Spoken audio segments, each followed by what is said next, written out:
नमस्कार, म जनम कुस्मी। तपाईं हेर्दै हुनुहुन्छ इनोभेसन नेपाल।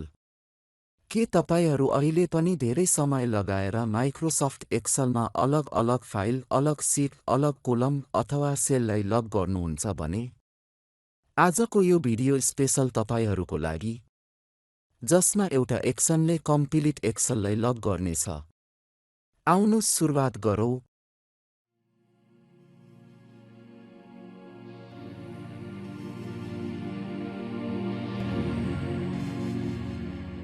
यसमा सबै एक्सेल फाइलहरूलाई एकसाथ लग गर्न सकिन्छ, जसमा कसैले कुनै फाइललाई खोल्न सक्ने छैन। जब मैले एक्सेल खोल्न नसक्ने छु भने फाइल कसरी खुल्छ?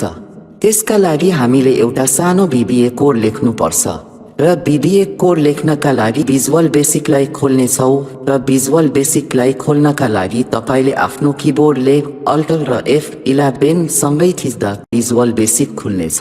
दिस वर्कबुकमा हामीले राइट क्लिक गरेर भ्यू कोड गर्नेछौँ। यसले खाली विन्डो खोल्नेछ जसमा तपाईले कोड लेख्नु पर्नेछ। कोड लेख्नका लागि तपाईँ यहाँ वर्कबुक र इभेन्टमा ओपन राख्नुस्। सबैभन्दा पहिले हामी भेरिएबल बनाउँछु जसमा दिन, पासवर्ड, एज, स्ट्रिङ। अब यस भेरिएबलमा हामी पासवर्डमा राख्नेछौँ, जसमा इक्वल टु इनपुट बक्समा enter password to open Excel राख्नुस्। इफ पासवर्ड इक्वल टु पासवर्डमा नेपाल राख्दैछौँ। यदि पासवर्ड गलत भएमा इल्स लेखेर म्यासेज बक्समा incorrect password Excel will not open लेख्ने। एप्लिकेसन डट क्विट राखेर एन्ड इफ लेखेर भिजुअल बेसिक बन्द गर्ने। यो एउटा सानो VBA कोड थियो।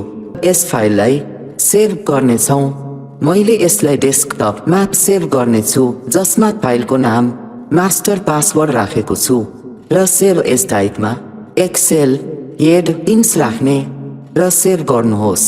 एक्सेल प्रोग्रामलाई बन्द गर्नुहोस्। फेरि एक्सेल खोलेर फाइलको एक्सेल अप्सन भित्र एड इन्स र एड इन्स भित्र गो ब्राउजमा गएर हामीले बनाएको कोड राख्नुस् र एक्सेल बन्द गर्नुस्। सेभ गर्नुस्। अब कुनै पनि एक्सेल फाइल खुल्दैन। हरेक फाइलमा पासवर्ड माग्छ। हामीले VBA कोडको पासवर्ड नेपाल दिएर एन्टर गर्छु भने एक्सेल चालु हुनेछ। यदि तपाईहरूलाई यो कोड तयार गर्न गाह्रो हुन्छ भने हामीले यो VBA कोडको लिङ्क डिस्क्रिप्सन बक्समा राखेका छौँ, जुन तपाईहरूले सजिलै डाउनलोड गर्न सक्नुहुन्छ।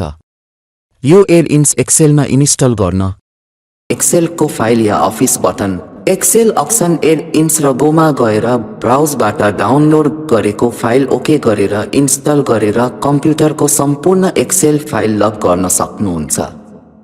आजको भिडियो तपाईहरूलाई धेरै राम्रो लागेको होला भने भिडियो लाइक गर्नुहोला। राम्रो लागेको होला भने सेयर गर्नुहोला र ठिकठाक मात्र लाग्यो भने कमेन्ट गर्नुहोला। साथै यस्तै टेक्नोलोजी रिलेटेड भिडियोहरू हेर्नका लागि हाम्रो च्यानल सब्स्क्राइब पनि गर्नुहोला।